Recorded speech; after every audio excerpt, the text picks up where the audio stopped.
again, I'm so delighted to be doing this episode with you. Today on this episode, we'll be having a very interesting conversation, and we'll be talking about how to deal with toxic people. Because dealing with toxic people is something that we have to do, or we have to deal with at one point in our life. We meet people on our course or journey through life that at some point their influences in our life might be termed unhealthy or negative, right? And if care is not taken, you would actually be constantly stressed because of the kind of people you have around you. And this kind of people might, they might be narcissists, they might be psychopaths, they might be manipulators, and there might be a lot of persons who tend to wallow in self-pity. These are just examples of toxic people, narcissists, gaslighters, a lot of persons who tend to have one form of personality or the other, that their influences in your life might be termed unhealthy, right? And the actions of toxic people usually come from a place of insecurity and instability.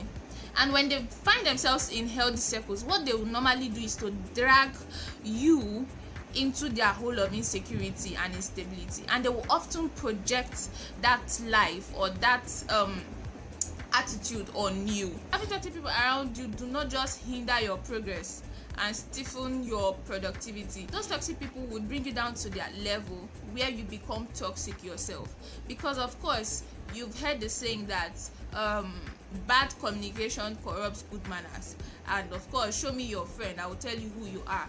So if you are constantly with a toxic person or in a relationship with a toxic person, you would eventually become toxic yourself, because birds of the same feathers flock together. You would imbibe their personality. Constant exchange with them, constant communication with them would make you begin to talk and speak like you. Different types of toxic people and how to deal with them. Attention seekers. They don't care who gets hurt in the process. All they know is that they want to be the center of attraction, and they will do it at all costs. Those kind of people can be said to be toxic and unhealthy, right? They will usually start off interrupting conversations. You will see them interrupting conversations and making these conversations or dominating conversations to be about them. Like they have to be the center of conversation. They need to be the person being spoken about and always discussed. And sometimes they go to the point of doing certain things to be the center of attention. And when they are not the center of attention, they can do drastic actions. They can do drastic things like become very violent, start up heated arguments, throwing tantrums and all of that, and become very destructive because they are not the center of attention. So what do?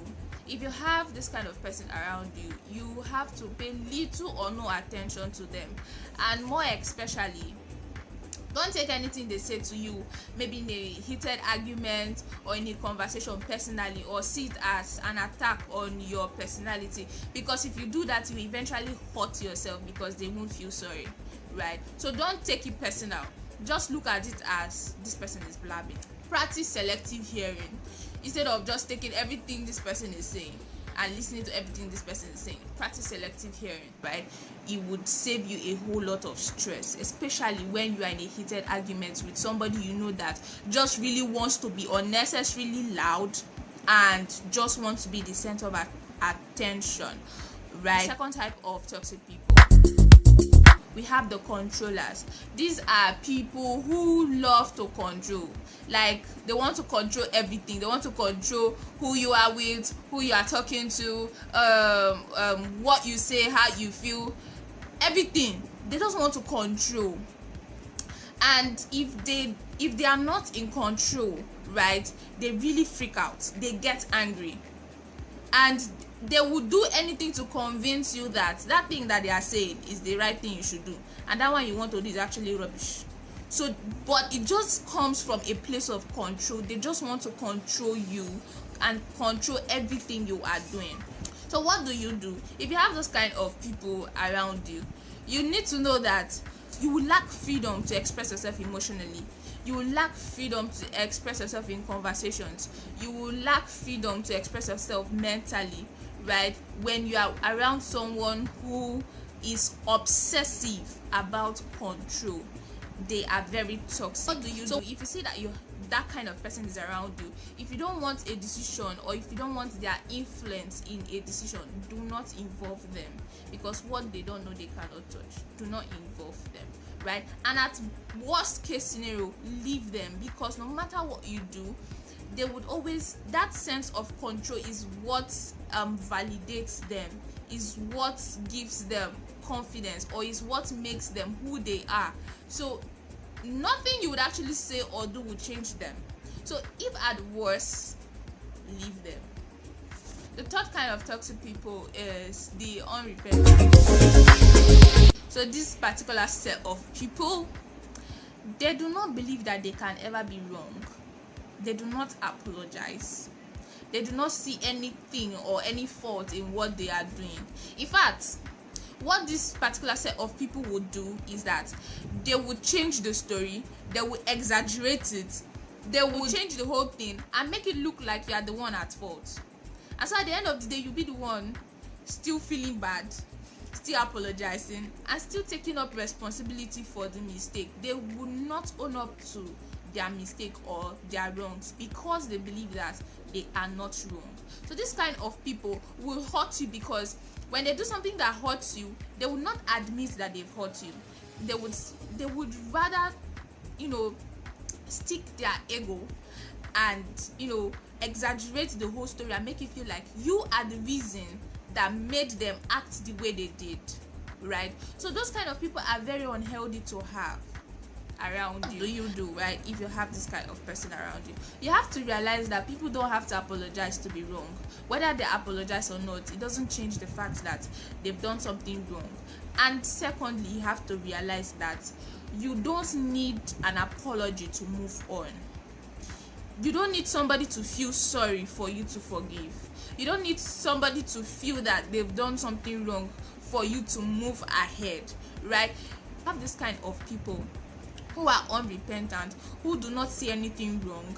You don't need the apology to move on. And secondly, create boundaries around you that protect you from being hurt from this kind of people, because they will constantly do things that will hurt you, but they would not feel sorry or feel remorse. So what you have to do is to create boundaries. For example, don't lend money that you cannot easily look away or just let go, right? That is you setting a healthy boundary for yourself. And then you should just realize that some people will prefer to be right over being happy. Some people will choose war over peace. So the fourth kind of toxic people, the manipulative people.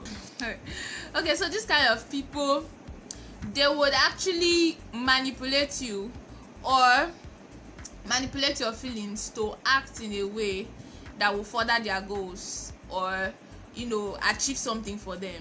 They would blackmail your emotions. They will actually make you feel bad to do something that they want. If you have the manipulative kind of person around you, they would often put you in positions whereby you have to choose them over something that you've committed to, or over something that you have prioritize. For example, if you really care about me, you will skip your exercise classes and spend time with me. And they would always wait for when you get committed to something, and then they want you to choose. So those kinds of people are manipulative. The problem with this kind of people is that enough is never enough. So nothing is actually enough for the manipulative kind of people. What do you have to do? Choose your priorities. Except you are doing a favor, then it's a favor. If it's not a favor, choose your priorities. If it's something that especially you've committed yourself to, please go ahead and fulfill your commitment, because except if it's the life and death issue, any other thing that kind of person is saying can actually wait. They just want to put you in a tight fix. So we move on to the judgmental kind of people. The judgmental kind of people are also very toxic people. So we all make mistakes at one point or the other, right? But toxic people would make you feel and really know that you've actually made a mistake. And so they will also attack your self-esteem and make you feel like you are less than. For example, maybe you do something bad, they would always equate what you've done to who you are. So they will actually always want to make you feel less anytime you make a mistake, right? Like you would have to feel it very well. And they would always look for fault in your stars. By that I mean, anytime you share good news, they will look for why it isn't such a good news and just try to condemn whatever you are doing. So those people are actually toxic. What do? You have to realize that nobody has power or access over your emotions as much as you give them, right? So don't let them shrink you. Don't let them determine what you want to believe or how you want to act, right? And then realize that yes, we all make mistakes at one point or the other, and it's actually okay if we own up to our mistakes and we learn from them. It's fine. But then nobody should stand as a judge or as a rule over your life, right? And then secondly, don't take your dreams or visions to small-minded people, especially this kind of people. If you realize that you have this kind of persons around you, stop taking your dreams or your visions to them, because when you take your big dream or your big vision to them, they will reduce it to their size, which is actually small-mindedness, because they would always be judgmental and look for 1001 reasons why this cannot and will never work. So there's a place of sincere and honest criticism, but then when it's coming from a place of pure hate, and you will know when it's coming from a place of pure. When you give people a lot of access to your life, as much as you're giving them access to your life is as much as it's going to hurt. So when you realize that you have any of these kind of toxic people around you, limit the kind of access you give to them. It gets to a certain point in time when you realize that this person is actually toxic and you do not have need for them again. People can actually grow past relationships, and so what you do is actually gradually cut yourself off from such person, because the more you allow it, the more your emotional health is being tampered with, the more your productivity is being limited, the more your self-esteem is being shrinked. I hope that this has helped you so far. I hope that you've been able to learn. Please like this video, share this video, and also subscribe to my YouTube channel.